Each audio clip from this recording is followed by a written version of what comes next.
Hello, everyone. Welcome back to Geek Warning, brought to you by the Escape Collective. I'm James Huang here in Boulder, Colorado, and I'm joined today by Dave Rome in Sydney, Australia. Hi, Dave.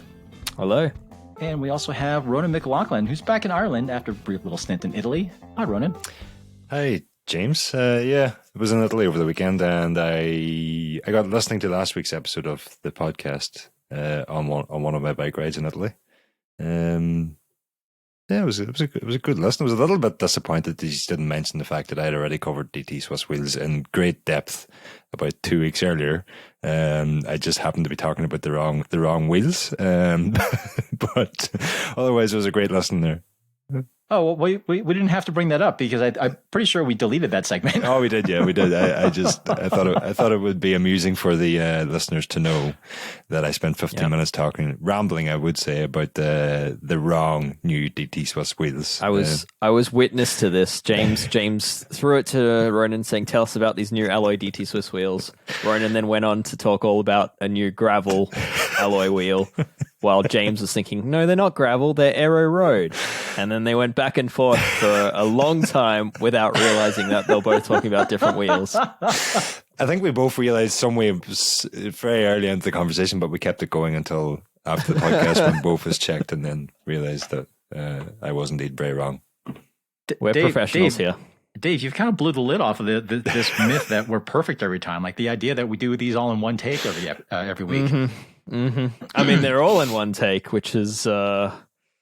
yeah, I mean, exactly why we just delete entire sections, such as the DT Swiss wheels. In my defense, they were relatively new DT Swiss wheels. They just weren't the newest. Yeah. We had not covered them. Yeah, too many wheels to cover in general. But we'll get to that. We'll get to the whole tech news thing in a minute. Dave, standard question for you. Latest tool purchase?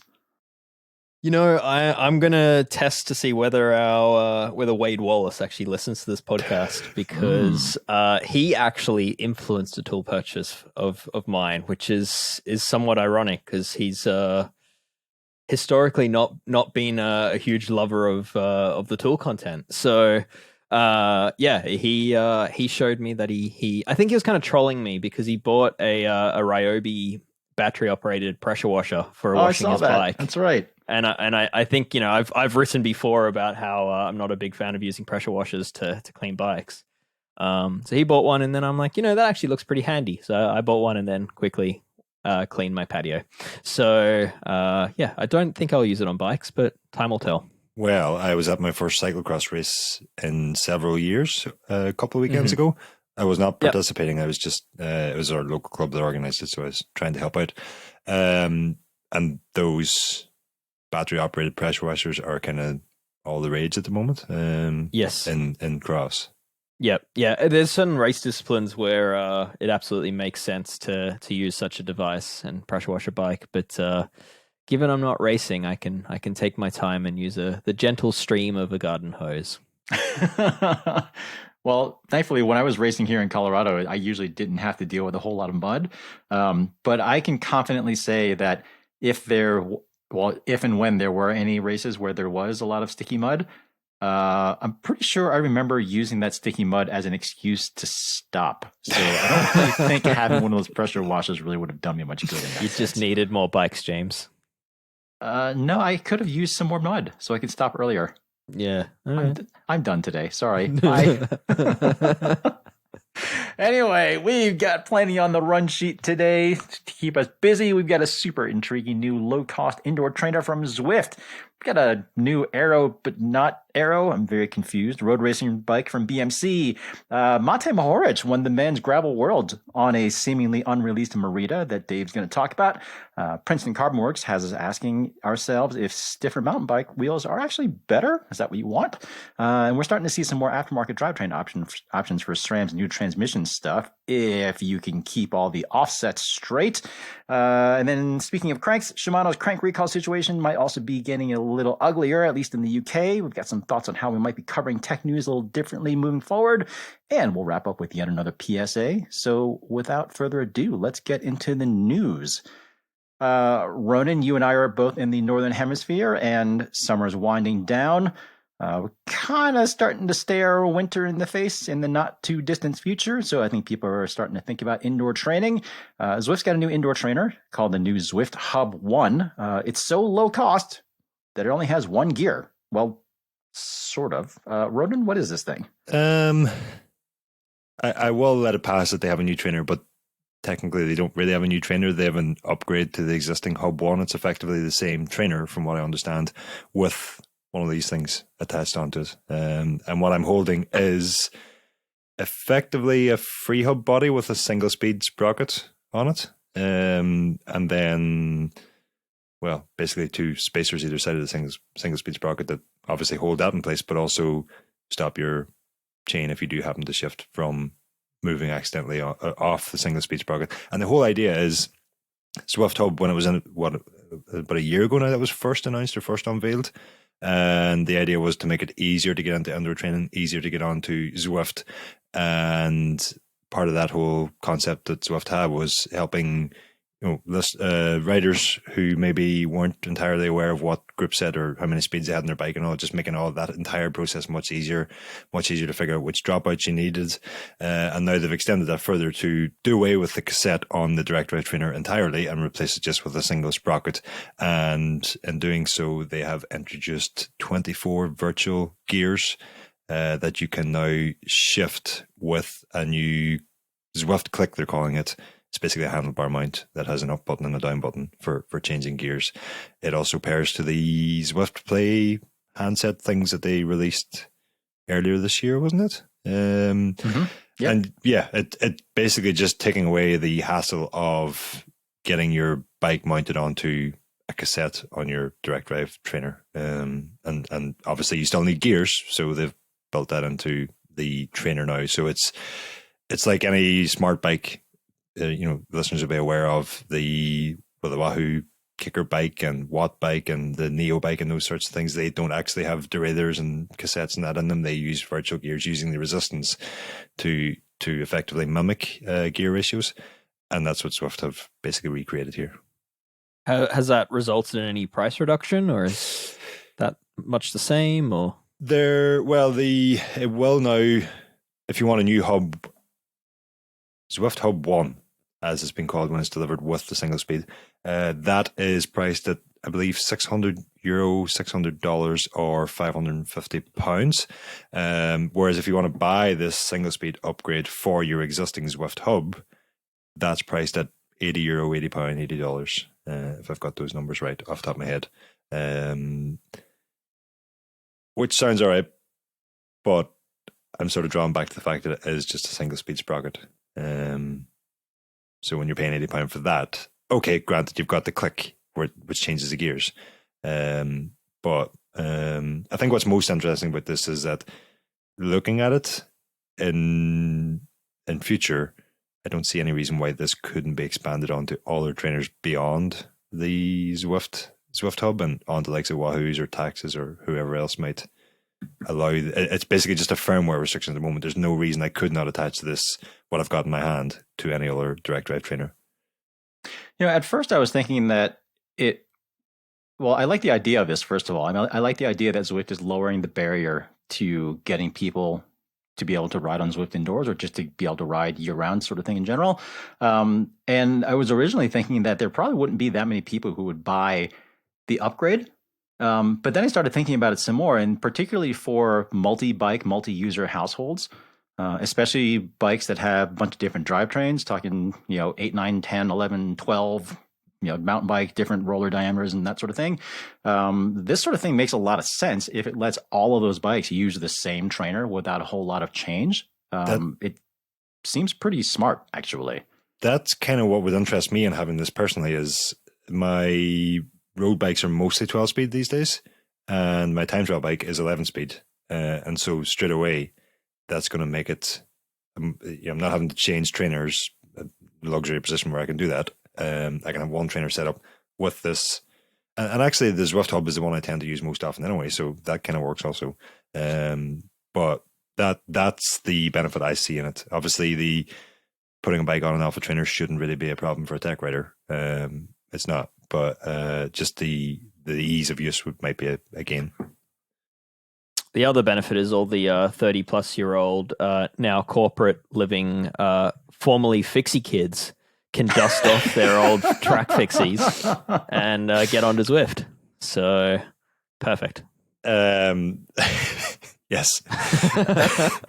Going back to what Zwift have said about this, multi-bike compatibility is one thing they've mentioned. The other thing that they're saying is you're not going to get any missed shifts, so you can shift under power and there's no issues there, which I guess is true.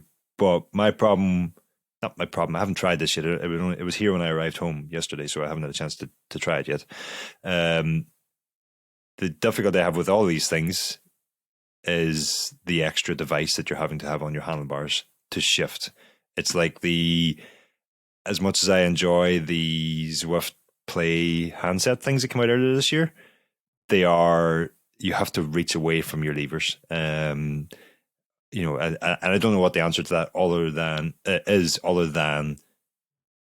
dedicated indoor shifter, which then is obviously no use if you want to bring your bike indoors and outdoors. The indoor bikes or smart bikes that I've used haven't really solved it either. But until we've got like some sort of solution from the group set manufacturers and Zwift combined that you can just, unhook your rear radar and connect Bluetooth to your shifters. These extra devices on the handlebars don't really do it for me. It's like if you're racing or you're doing an interval or something like that, the last thing you want to do is have to move your hand away from your levers to shift gear somewhere else. I actually think a lot of the people likely to buy this are probably just going to use ergo mode, right? Like not use a shifter, right? A lot of those people would probably just keep it in one gear and just let Zwift vary your power for you. If you do a training session or something like that in ergo mode. Am I wrong on that, or is that kind of the idea here? I kind of feel like most of the people who are going to be using Zwift are basically just going to be sort of like just hopping into one of the worlds and just kind of like randomly pedaling around. That seems to be how most people, I shouldn't say most, but that seems to be how the majority of people use Zwift. I mean, there certainly are a lot of people who are using like dedicated training programs and racing and stuff like that. But I think for the target user for this sort of thing, they're not going to be most likely the serious super user.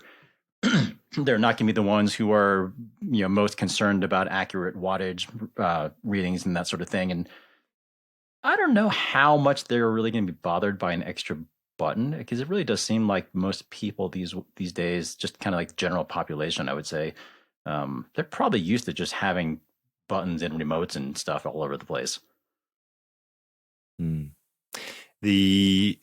I was just checking my emails there. I actually had a reply from Zwift earlier today. I've only just seen it now. And interestingly, they've mentioned the torque setting for putting this back together after I took it apart earlier today and didn't use a torque wrench to put it back together. So that might be interesting. No, it's 20 Newton meters, so I'm pretty sure that's fine. The other interesting thing is one of the questions I asked Zwift was, given that the Click is compatible with the Play handset and the virtual gears are a virtual thing, so it's a game and trainer combination. If you've already got the trainer, you've already got the game. Is there any reason Zwifters couldn't just do without the single speed and use virtual shifting with their Play controllers at the moment?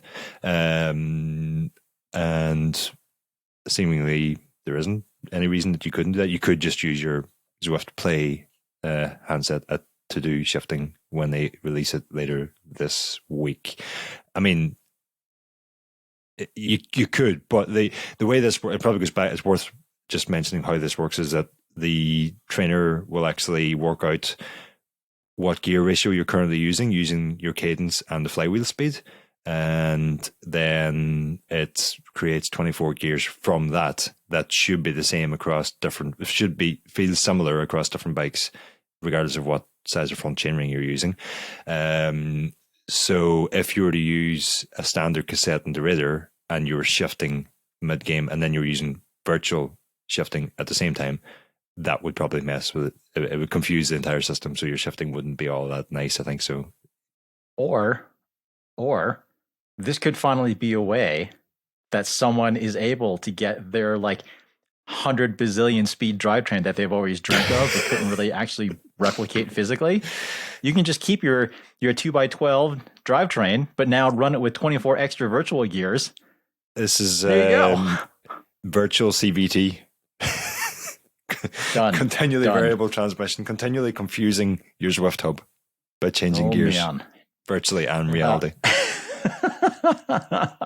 Well, Ronan, you can maybe have a play with that and see if you can actually get that to go. I am looking forward to hearing what you think about that thing. Yeah. Once you're able to actually get some time on The it. only real concern I had was if it's using resistance to mimic gears, is that going to affect how you use aero mode? And Zwift have told me it won't, which I mean is kind of the same as smart bikes.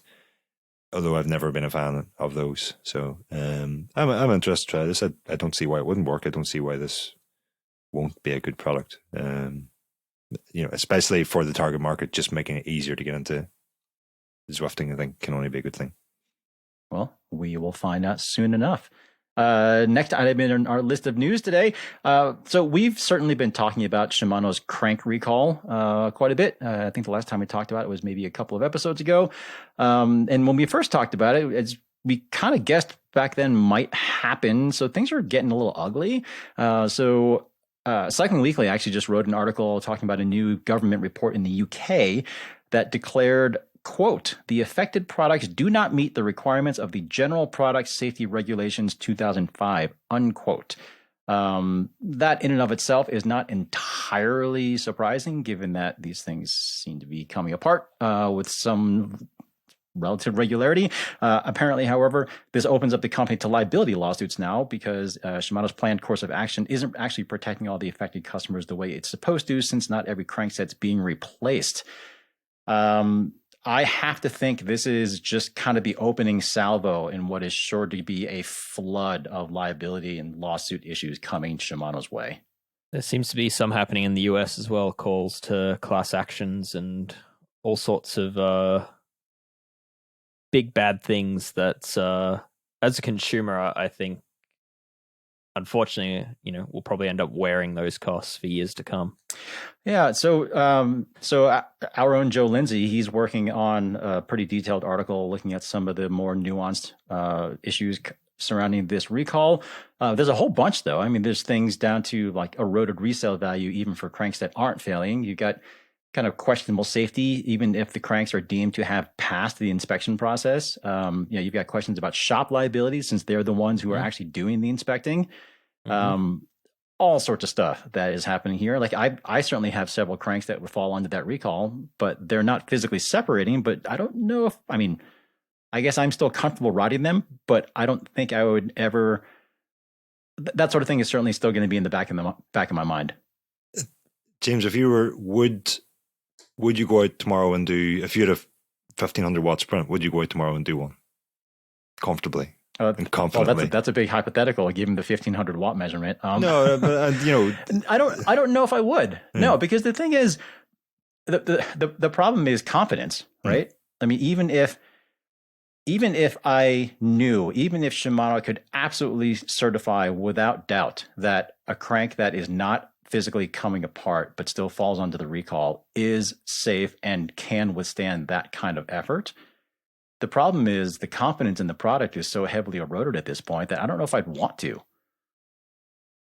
I get that. I see it from a different point of view, which is, I guess I've seen firsthand a handful of these cranks now and how they fail in the failure mode, and I still have complete confidence to ride a product that passes the visual inspection. My issue with it is like at some point that crank, with enough use and enough exposure to salt or to water, probably won't pass that visual inspection. And it's, how do you know when that crank hits that point? And here's a hypothetical question for you then, Dave, just, in the interest of balance, you get a question each. If you were doing that visual inspection and the customer was reporting a random noise from their bike that they couldn't pinpoint, and you couldn't pinpoint that noise. And I'm actually speaking about an actual scenario that I know of happening recently. Would you then be confident in saying, well, it's passed the visual test. I can't really...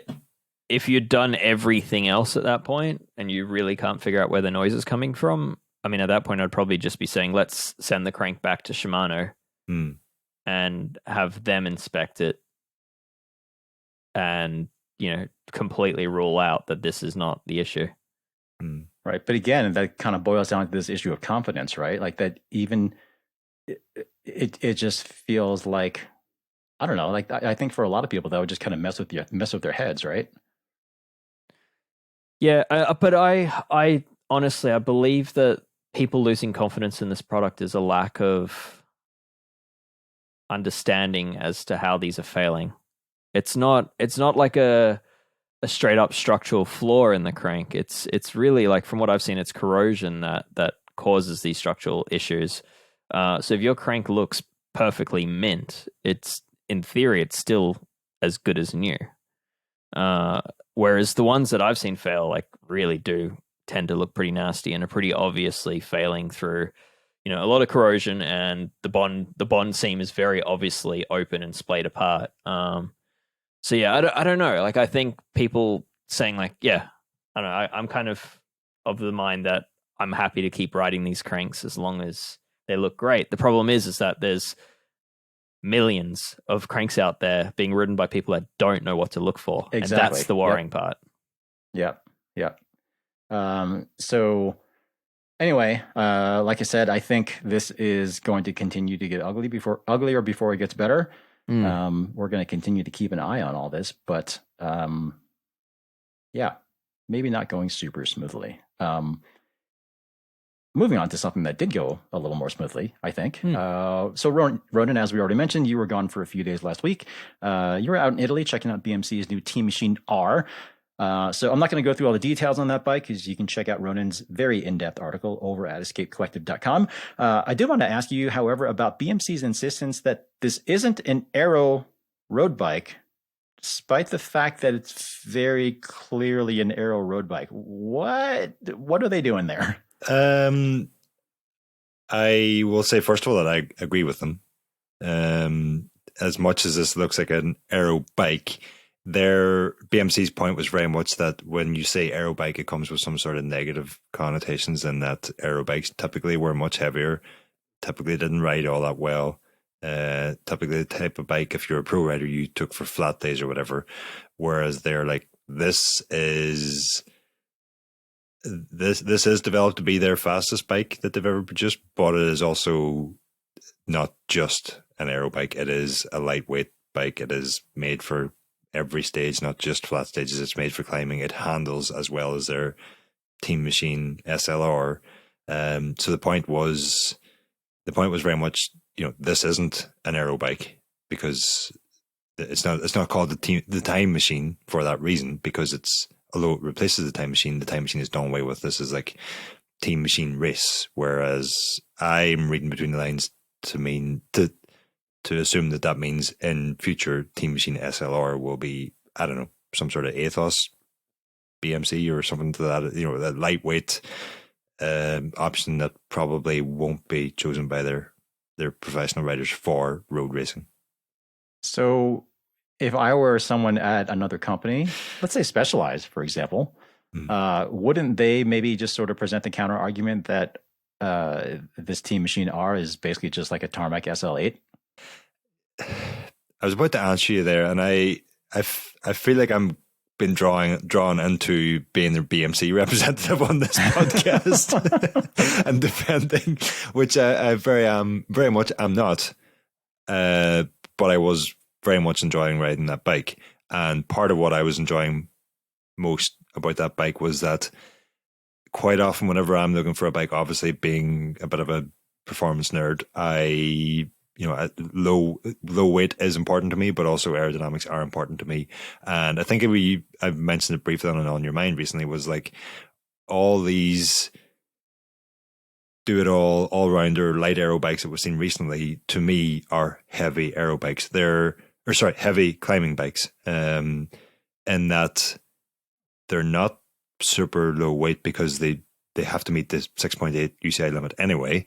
But they're also, quite a lot of them are sort of, they've got aero tweaks to them, but they're not really outright aero bikes. And there's quite a lot of, if I was looking for a purely aero bike, I would feel that there's a lot of shortcomings on these sort of all-rounder bikes. Whereas what BMC have created here, if I was looking for an aero bike, a standalone aero bike that had no weight considerations, it would still be near the top of the list of bikes that I'd be looking for. But it's not an aero bike, Ronan. I know.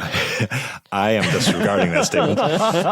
You can't pick it as an aero bike. It's not an aero bike. Well, if I was looking for an aero bike, this would somehow break onto the list of bikes that I would be looking at, despite not being an aero bike. That's my point. Right, is so that you'd be picking this not aero bike. Okay. Yeah, because I don't feel there's any huge aero. What's the word I'm looking for? Begins with con. Trade-off. Concessions. Loss. There are no huge aero concessions on it. They haven't done away with the deep bottom bracket, or they haven't done away with the deep head tube, or they haven't, they're everything about it is built with aero in mind. But it also is pretty light. I'm reluctant to say pretty lightweight, because there'll be somebody saying it's not lightweight, it's over 7 kilos. I understand, but in terms of if you wanted to get a bike to the UCI weight limit, this would probably the closest thing that I can compare it to in terms of aesthetically aero speaking is probably the Cervelo S5. But that bike, when I reviewed it, was over 8 kilos. This one, if you were building it from frame up, you could quite easily had 6.8, I believe. Okay, so it's a Propel. I would say a Propel is on the list as well, but there are concessions there on the Propel. As much as I like the Propel, it's I would say the new Teammachine R is an aero bike, and the Propel is nearly an aero bike. No, it's not. No, it's not an aero bike, Ronan. Part of me wonders if someone within BMC's marketing department just had this idea of, hey, everyone, let's just tell people that it's not an aero bike because it's just going to completely mess with their heads. To be fair, so we had the entire presentation on it must have been the Thursday. And that went on for a couple of hours, and then we went for a bike ride.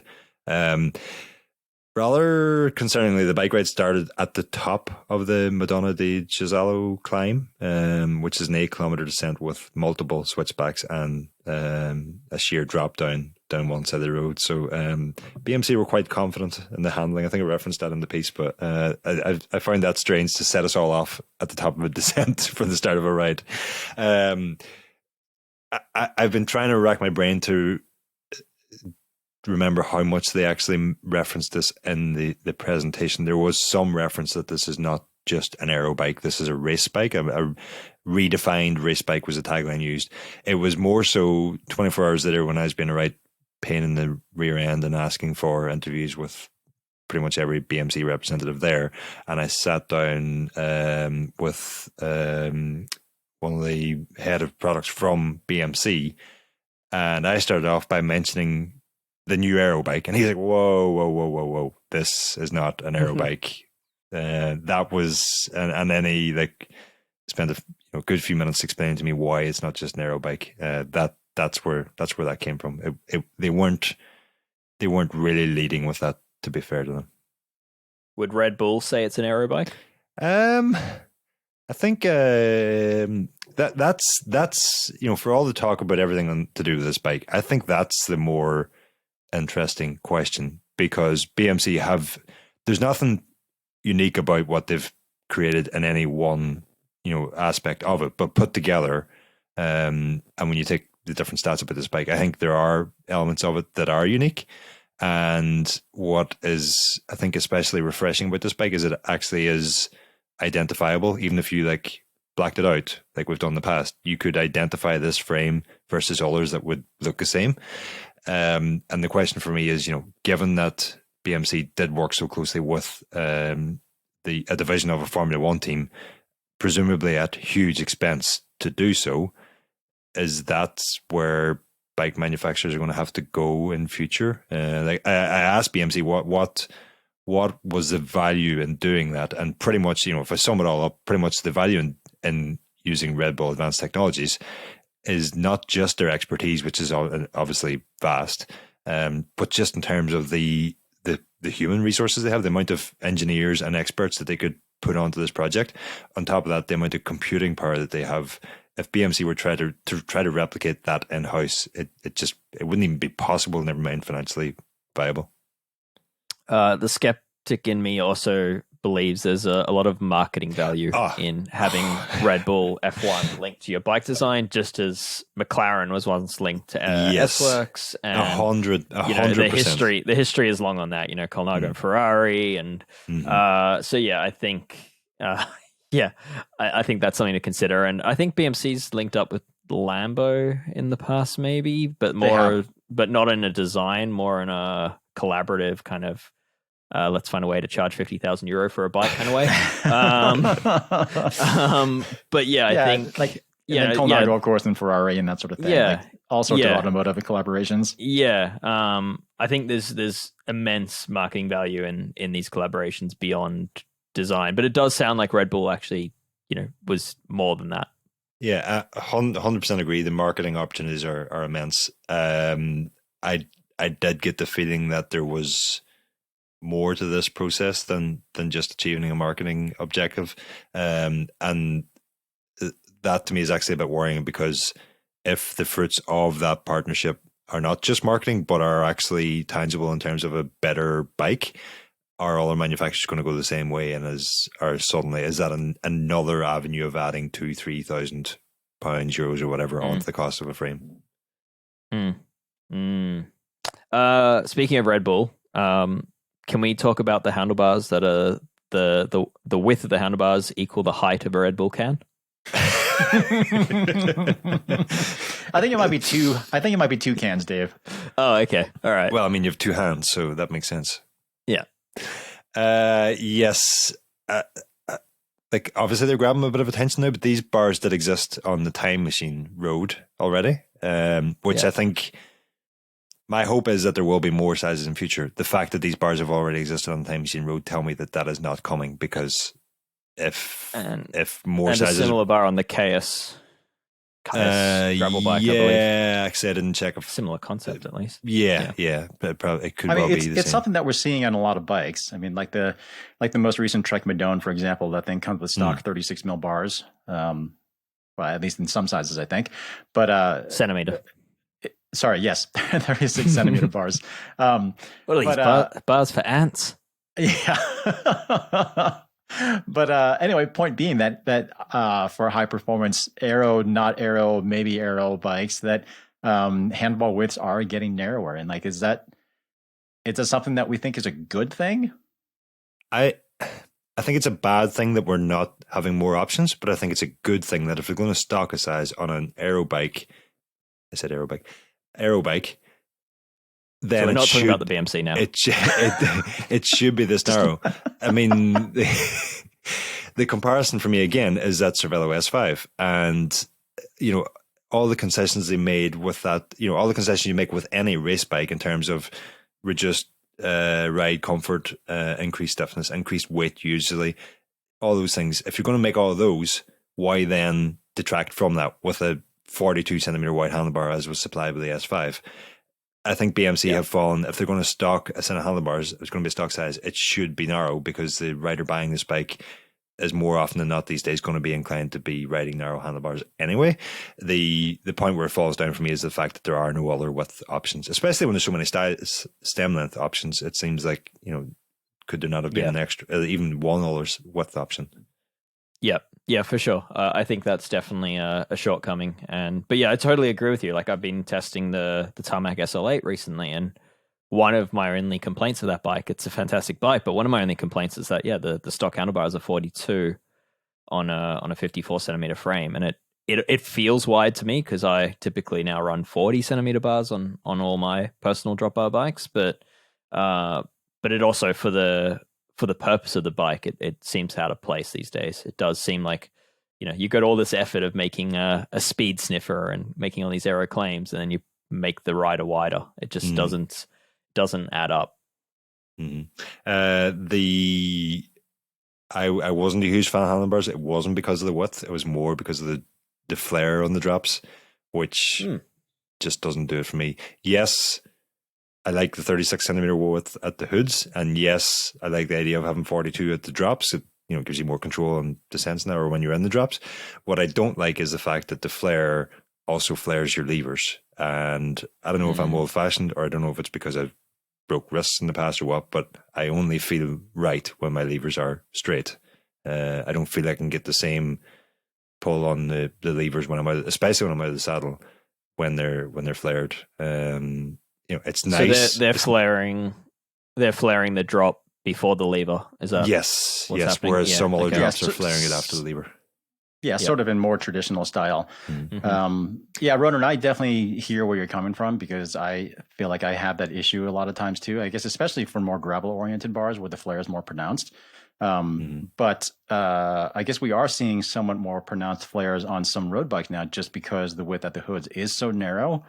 We've seen brands like 3T, for example, is one that comes to mind right off the top of my head, where they did the flare below the hoods, and that does strike me as a pretty good way to go, particularly since a lot of modern levers already have brake lever blades that are flared out slightly. So then when you put that onto a flared drop handlebar, that flare becomes even more pronounced, and then all of a sudden we're getting to the point where I'm like back in college and running a Nito mustache bar. I would say that the Aero Coach Onyx bars probably do the best job of allowing you to set your levers straight if you want, but keeping the drops flared out, so you've kind of got the best of both worlds. But yeah, like it even, we've mentioned it before, I'm not going to open the hornet's nest again, but I just don't feel like I've even got the same reactionary skills I'm getting on my brakes in an emergency when my levers are that angled. And like I was trying to run them as straight as I could. The problem when you try to straighten them on such flared drops is your levers are either pointing out and it just looks ridiculous and doesn't feel right, or they're pointing way in, and opinions differ on how it looks when they're pointing in. Yeah, I actually I've ridden some marginally flared handlebars on the road and quite like them, like in sprint situations where the wider bar kind of, I guess, helps support the core a bit more than what you do with a narrow handlebar. You really have to hold your core quite tight because the bike becomes quite twitchy and tippy. Whereas that wider handlebar gives you a strong, wider base to pull from, I guess, and it also gives you the wrist clearance as well.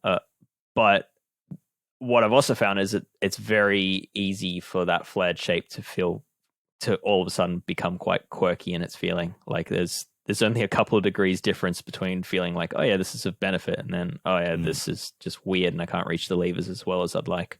And not to contradict myself, but that's where on the Aero Coach bars, because they only flare out at the very end, it certainly takes longer to get used to than the flare. If you could somehow have the flare from the a standard flare but keep the lever straight the way Aero Coach have done, so it clearly it's not a simple fix, because you still have to be able to get your clamp or your shifter clamp around whatever you have at the end of the bars. So the deviation there can't be too severe. But yeah, I don't know. More handlebar options, please. Which gets me to my final point in this: why BMC let Red Bull loose on the entire frame and fork, and didn't let them loosen the handlebar, which tells me perhaps there's a handlebar coming in the future. I don't know. I'm going to guess they ran out of money. Yeah, they had the handlebar. They wanted to use the handlebar. Having those molds made with multiple stem lengths is not cheap. They're like, let's make it work around this. I will say though, at least while the top end complete models obviously come with the BMC full one piece, fully internally integrated handlebar setup, there is a 2-piece bar and stem option. And if I remember correctly, that 2-piece setup does use a standard clamp diameter. So there is at least the possibility anyway of running the Teammachine R aero, not aero road bike with the handlebar of your choosing. So while that would be a very expensive way to go on top of what is already a very expensive bike, it is at least an option. The limited, the 2 and the 3, which are spec series, they come with the 1-piece, and then the 4 comes with the 2-piece. And I don't know, would the 4 prove the most popular anyway because it's the most accessible in terms of price, and as such, actually, yeah, I don't know. It's certainly the least aero bike of the aero bikes.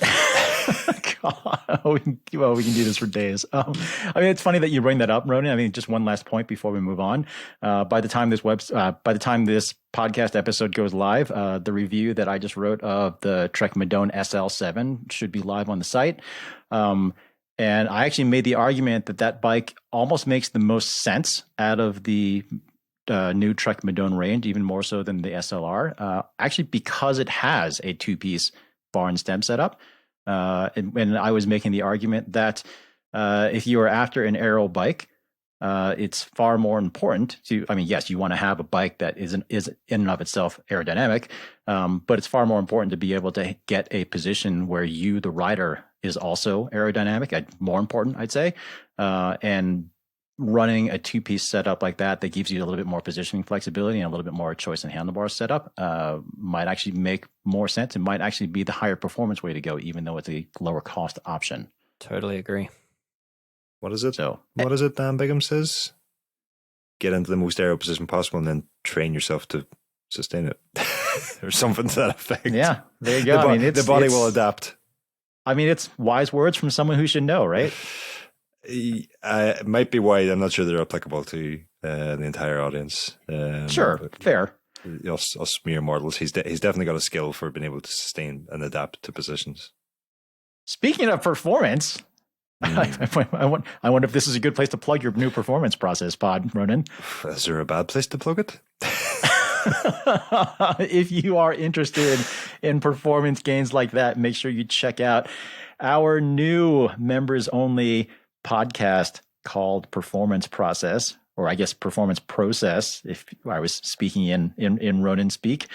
Ronan, when's the first episode just dropped, I believe, didn't it? Yes, the first episode did. It was everything our record from, or with Johnny Whale, who's been behind so many successful our record attempts recently. And as we decided to call it in the episode, 60-minute PB, because in Johnny's opinion, everybody should do an hour record at least once a year. And of course, not all of us would be going for records. So 60-minute PB. Certainly, I would not be going for the record. But yeah, I listened to that episode. I enjoyed it, and well done. And from what I understand, a few other 1,000 people enjoyed it. And if you're a member, you should jump on and give it a go. I think you're doing a slight disservice. I think it's a lot more than a few other 1,000, but yeah, it's in the thousands. But I mean, the amount of work went into getting it ready, I'm probably responsible for at least a few of those 1,000. Either way, it's worth listening to. So if you haven't already checked that out, please go ahead and sign up and do so. Anyway, moving off-road, we've been seeing some prototype Princeton CarbonWorks mountain bike wheels underneath the likes of Tom Pidcock and Pauline Ferrand-Brevoux this season. And the company's finally gone public with the things. So we now know they are officially called the Singularis M30 and M26. That's in reference to their internal widths. So they're carbon fiber, of course. They use the company's, I'd say maybe kind of trademark variable depth wavy rim profile. They're light, not too light, like 450 grams for the narrower one and just over 1,500 grams for the M30. They're also kind of surprisingly inexpensive for a Princeton CarbonWorks wheel, $1,800 US. But what I find most intriguing about the press release is how they say these wheels are, quote, light, stiff, tough, and durable, unquote. Light, tough, and durable, sure. But do we actually want stiffer mountain bike wheels? Dave, what are your thoughts on this? That's what stood out to me with that release as well. Firstly, what stood out to me was that they're heavier than I thought they'd be. Yeah, same. But beyond that, then yeah, the claims of stiffness for sheer acceleration and all that are kind of almost feels a little bit dated to me as far as where we're seeing mountain bike wheels go, and I base that on what's been happening in the downhill scene. So in the downhill scene over the last few years, there's been rumors, and more recently, people are talking publicly about it because it's actually become quite common that they're trying to make their wheels more compliant than they ever were, and they're actually customizing spoke tensions to suit tracks, and a lot of that is, in the past you used to want, the theory was to have a a stiff wheel and let the tire do all the work. Whereas now they're realizing that if your wheel flexes enough, it doesn't resist the terrain, and when you're cornering, the wheel can kind of allow the tire to maintain traction and not bounce the bike. So I don't think cross country is all that different in this scenario, and I think cross country riders could benefit from those same traction benefits, those same control benefits. And yeah, if you have a wheel that's too stiff, you sort of just end up having the bike bounce. Yeah, and this isn't even, I would say, a remotely revolutionary concept either, because yeah, Dave, like you said, I'd been hearing for quite a long time about like race mechanics, kind of running particularly soft spoke tensions or low spoke tensions, that sort of thing. But if you look at production wheels, you have stuff like the Zip 30 Motos and the new high tops from Zip. That those are all specifically designed to be softer riding wheels. I had a set of Bird Hawk 30s. Those were also very distinctly soft riding, and those are all wheels that I would say, for the ones that I've ridden anyway, they did seem like they offered a tangible performance benefit in terms of how well the bike kind of just felt settled on the ground. It just didn't seem to be quite as buzzy.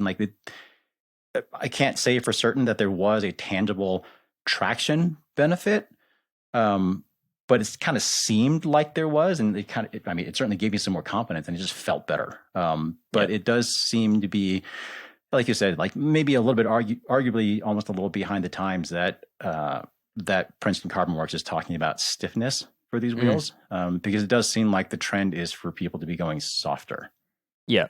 And to be clear, like, we haven't ridden these wheels. Maybe they ride comparably to other great wheels, but yeah, it does. Yeah, as James has said, it's an odd claim to make. So anyway. So yeah, maybe we'll try and get a set in. We'll see. We'll talk to them. Last on the news front, Wolf Tooth, it's a company out in Minnesota that make a lot of CNC machined aluminum accessories. They just announced some 0mm offset chain rings for SRAM's transmission drivetrains. A few handful of sizes, 30, 32, 34, 36 teeth. I would say, particularly given the newness of that drivetrain, I'd say more options for replacement parts are certainly good. But all of these offsets and sizes and stuff are also pretty confusing. Yeah, James, I haven't seen this release. What are these chain rings for? They're basically, Wolf Tooth just announced they have aftermarket chain rings for transmission. Right. Okay. So like if you've got an existing transmission crank, correct, an XO, an XX, XXSL, GX. Yep. Okay. So they had done 3mm and 6mm offsets and stuff before, but now they're doing 0mm offsets. But this question actually popped up on one of our members-only Discord channels. There was a discussion maybe just a couple weeks ago. Someone was asking about chain rings for a SRAM power meter. How the heck are people supposed to figure out what chain rings they need these days? They cannot. All right, end of story. Moving on. I mean, props to SRAM for forcing people to join private communities such as Escape Collective, so you can ask questions like these in a safe place and actually get very good answers. It's incredibly confusing out there, and I think there's even a lot of mechanics who don't even know the answers to these things. But yeah, fundamentally, it's, if you really have no idea, then that's probably the time that you go visit your local shop and have them order the right thing for you. Yeah, because you not only have different mounting patterns, but you've got different offsets now, different tooth compatibilities. It's just all over the place. Oval, round, so on and so forth. Mm-hmm. It's a mess. And then you've got boost and super boost, and it's unpleasant. So Wolf Tooth, I would say, in addition to announcing these new chain rings, they do at least have a very handy tech guide to help people figure out what chain rings they need. I would like to hope that every company offering aftermarket chain rings for these sorts of things do that, but I know that they don't. Mm-hmm. But anyway, if you'd like a little bit more detail on how all this stuff works in general, it's, even if you're not in the market for chain rings, I'd advise going over to Wolf Tooth's website and just kind of checking that article and just kind of doing a little self-education there. Just for fun, to read about different offsets and bolt patterns of cranks. Yeah. Kind of like how every now and then I just kind of crack open my old grad school textbooks and just, do some little casual reading, stuff like that. Anyway, What a Friday night. for Thursday night. Are you kidding? Why wait until the weekend? All right, one last thing to add to the news. Gravel World Championships just wrapped up in Italy, and they're pretty good races from what we could see, although we unfortunately couldn't watch the women's race because that wasn't televised.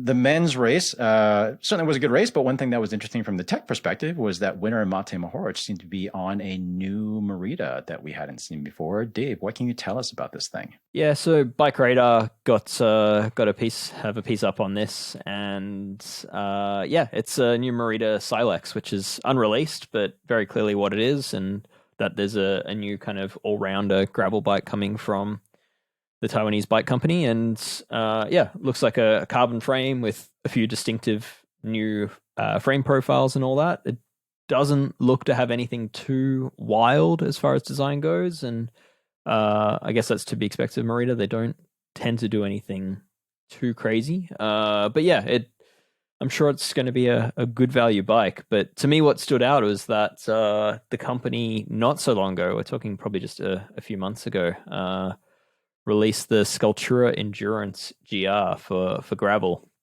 It was kind of pitched as like this sporty gravel bike. It's basically like a gravel spec of their Sculptura Endurance carbon road bike. And yeah, you would have probably assumed that Mohoric would have been on that rather than an unreleased, arguably more bike packy kind of bike. So I thought that was kind of interesting, and I think it probably boils down to the geometry of that Sculptura Endurance, which is very endurance-y, very tall stack, and perhaps, tells me that maybe the Silex isn't as tall. That sort of endurance stack generally is not super compatible with pro racers like that. Yeah. And we do know that Mohoric is, let's just say he would make a fitting guest for the Geek Warning show, given that he is quite the tech nerd, from what we understand. And that he did also have quite a long stem on this new bike. So he's obviously trying to replicate his road setup on the gravel bike that he was racing. So sizing down and well, maybe not even sizing down. I just thought the bike probably has shorter reach. I know it's something I would have done in the past, is try to replicate my road position on a gravel bike, and even in the right size, you're having to go for a 13 stem or whatever. Anyway, the point I was going to get to was that the most interesting thing about this Silex for me was just how good it looks compared to the existing model, which looked just all out of proportions for some reason. Yep. Yeah, the Sculptura Endurance is a bike I reviewed at the last place, and I don't know, it's got such an open front triangle, it kind of looks a bit like a farm gate. So it's it's not a bad bike by any means, and at least where it's available, and certainly in Australia, it's fantastic value for money. But yeah, it wasn't super aesthetically pleasing. I thought the existing Silex looked like something heavy had fallen on it, and it had like squatted down. But, don't know. Yeah. New Silex looks good, but James, wasn't there also a new bike in the women's category? There was, as a matter of fact, and we've been seeing pro riders they've been on Canyon's new Grail on and off for much of this season's gravel races, and Cassian Niewedoma won on that new Canyon Grail, which has now been announced officially as of today.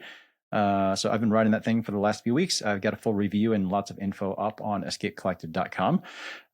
So definitely go ahead over there and check it out. But that is an interesting bike because I guess just a very, very quick overview, whereas the existing Grail and Grizzle were pretty close in terms of overlap, Canyon finally pulled those two lines apart, and the Grail is now supposedly much more intended to be for gravel racing. It's like it's all aero and it's kind of stretched out for more stable handling, and it's interesting.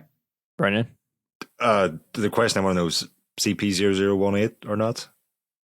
It is not. It actually uses an 1 1/8" round steer tube up top. I don't believe it. And does the handlebar resemble a tourist bus of London? It does not. It is a single decker bar. It's no longer a double decker bar. It is pretty still oddly shaped. The handlebar is definitely still not necessarily to my liking. We were talking earlier about handlebar widths and aerodynamics and stuff like that. And considering that Canyon is pitching this as, I think they say something like 9 watts faster than the old Grail. It's got all these aero tube shapes and whatever. The fact that there are so few cockpit sizes available, and most of them have surprisingly wide grip widths. Like I think the size small Grail that I had here has a 42 centimeter hood to hood center to center width, which is quite wide, especially considering that they're also flared and considering that this thing is supposed to be aero. So do they make a narrower one? They do have an optional like pro only cockpit that they are going to make available, but they don't sell that stock on the bikes. And there's, as we've come to find out with other Canyon bikes with one piece cockpits, they don't really give you the option of picking one when you order the bike. That's kind of a bummer. Well, the good thing about halving the number of handlebars you have on the bike is that you also half the amount of drag that you've got. So by doing away the double decker, perhaps they can still be wider without incurring an aero penalty. Maybe. Well, or they could have done like super double decker and just had like a 42 mil at the bottom, and then you still have the flare drops, and then you have like a 36 mil grip height with the hoods on like a second layer. Like maybe would that work? You and the mills again. Are you advocating for a double decker? No, triple decker. Triple decker. Centimeters, God, centimeters, millimeters, whatever. It's just they're just zeros. Yeah, I know they're not. I know they're not freedom units, but sometimes we do follow the SI standards. And anyway, we're just going to go back to talking in terms of Red Bull cans. Anyway, yeah. Full details of that new Grail are up on the site, as I mentioned. So make sure you go check that out. Very interesting bike, lots of interesting tech details. So certainly more info that I feel like we can talk about here without taking up a huge amount of time. Because one thing that we really did want to talk about is how we are thinking about covering tech news in general. Because we have certainly covered a fair bit of that on the podcast and maybe not so much on the site. And there has been a reason for that. And we're probably going to go more in that direction. So Dave, what are we looking at there? What are we proposing here? Yeah, we just published a piece on this, and there's some good conversation on escapecollective.com. Certainly join into that conversation if you have some feelings about this. But yeah, basically there's only so many hours in the day for us, and we're a team of 3 tech editors at the moment, and we're trying to prioritize our time on content that you can't really get elsewhere.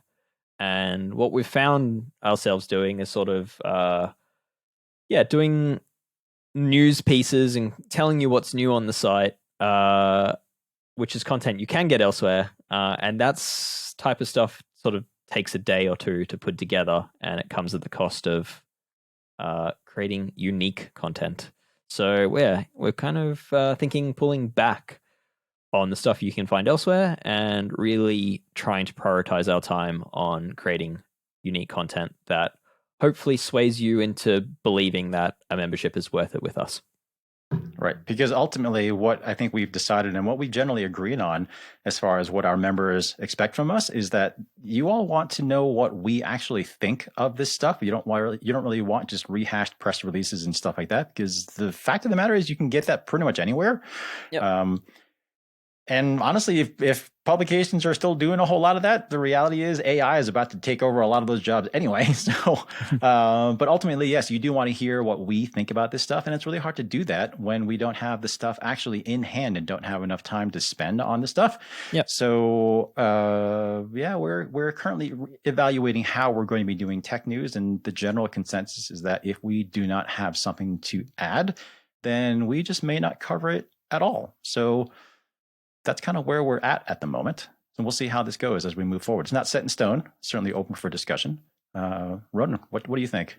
Yeah, well, I was just going to say that it's not set in stone, and it won't always be straightforward either. As that piece alludes to, there will be news items that we will cover, but then also I wanted to give the example of the piece I wrote in the Pinarello Dogma X, which is obviously an interesting bike for a heck of a lot of different reasons.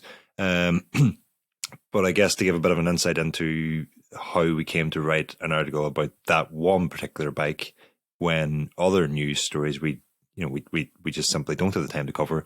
And I think it's interesting because, well, first of all, we were approached by Pinarello's representatives pretty well in advance of that bike being announced and asked if we wanted to attend a media launch event, to which I sort of took the process that we always do, is like try to decipher whether or not it's interesting to our audience, to our members.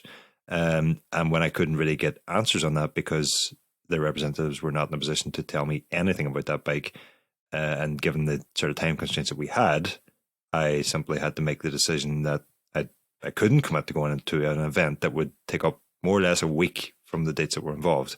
And that would be a week that I would be away from my laptop effectively. Fast forward to the couple of days before the launch, where that event had already taken place, and the press release came out, and we seen that it's got X's all over the place, and that obviously is an interesting bike. And there's questions about what are Pinarello achieving with that design? What's that all about? We want to know. And then Q and R on the presentation, which is fine, but then another. At least one more conference call with Pinarello to follow up with that, and then 2 days writing up that story to cover a bike that I had never actually sat on. And long story short, now Pinarello are sending a test bike for long-term review. I think so it'll be another God knows how many rides and how many hours writing up the actual long-term review. I think what we would prefer to do, and what we think works better especially for our readers, is if we had that bike, not that bike, but any product, long enough in advance to have a proper review ready for when an embargo was lifted or whatever. Yeah. So what we're basically trying to avoid here is that we've done this a few times. James, myself, Ronan, we've all done this over the last 6 months, and we certainly did it at the old place. But basically, we wouldn't get the bike in time for the brand's embargo that would say, we're now going live with this bike. Everyone can talk about it. And so we felt pressured, because our readers come to us and they want to hear what's news. So what's new. And so we felt kind of this pressure to tell you what's new, but we didn't have the product. So we'd write up the piece saying, like, this is what you should expect. These are the features. This is sort of our concerns. This is kind of what we think about it, but we haven't actually used it yet. And you can expect a full review in future.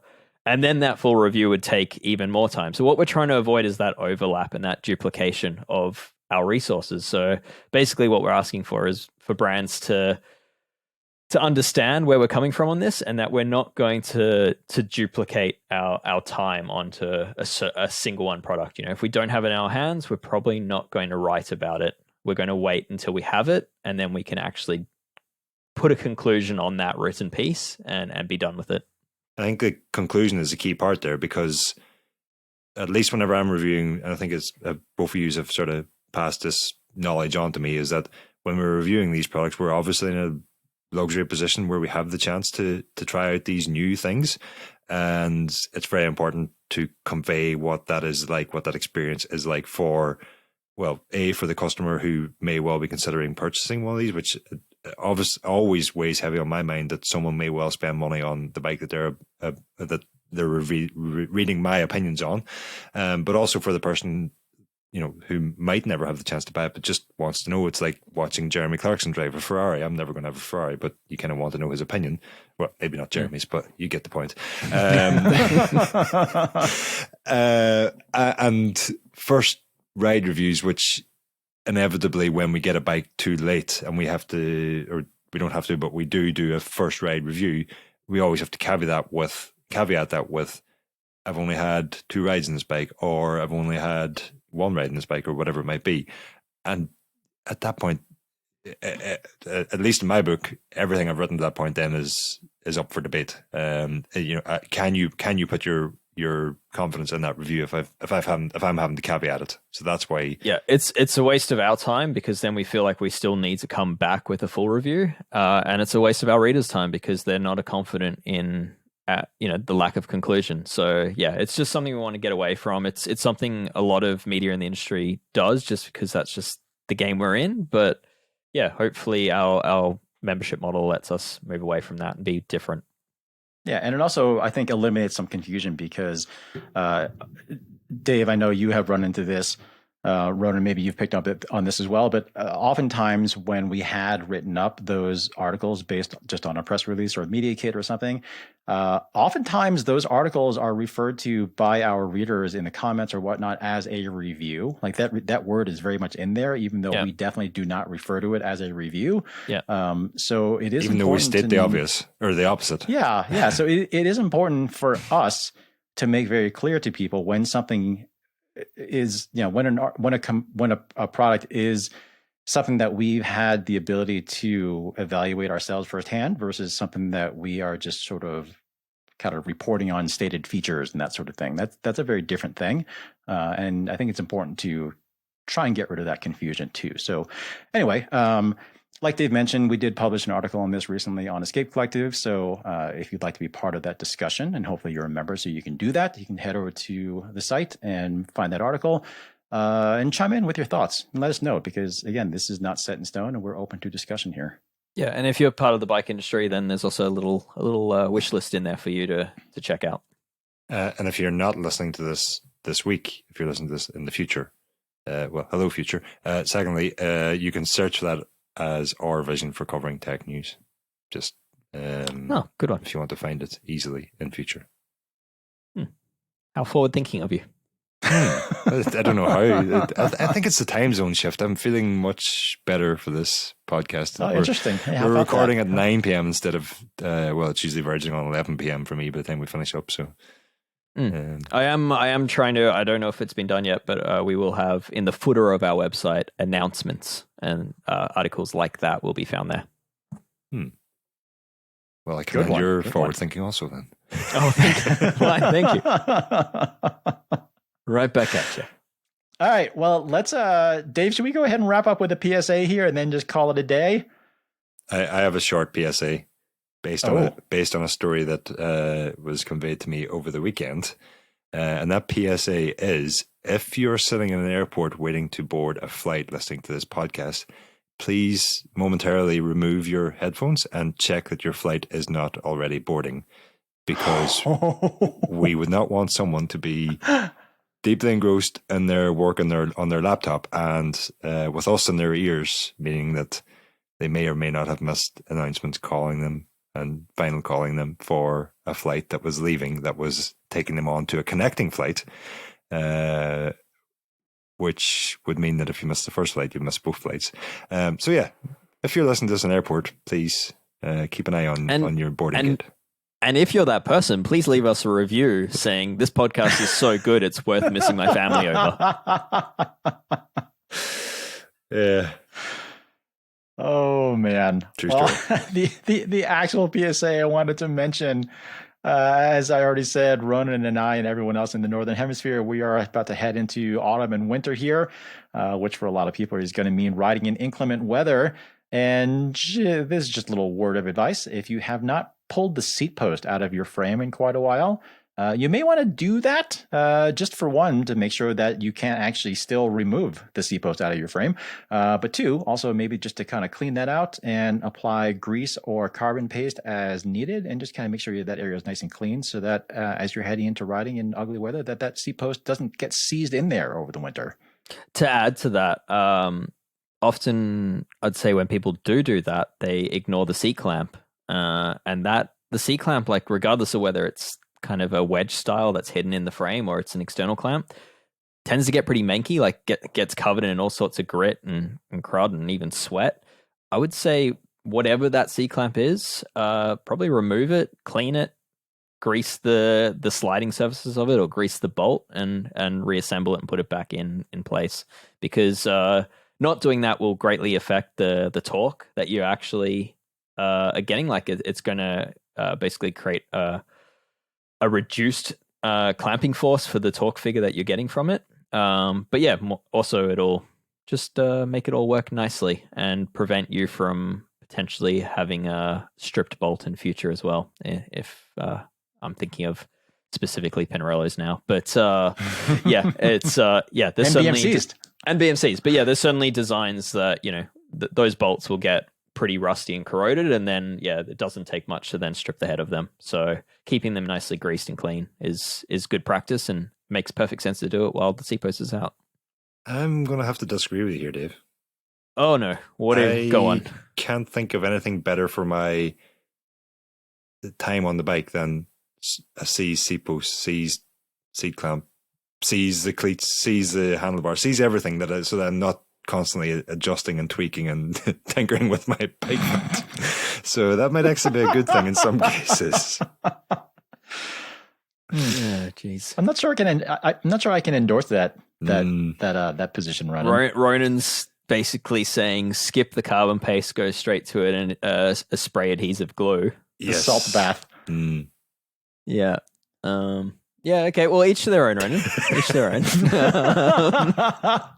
As Pinarello is contemplating sending that Dogma X to Ronan for a test.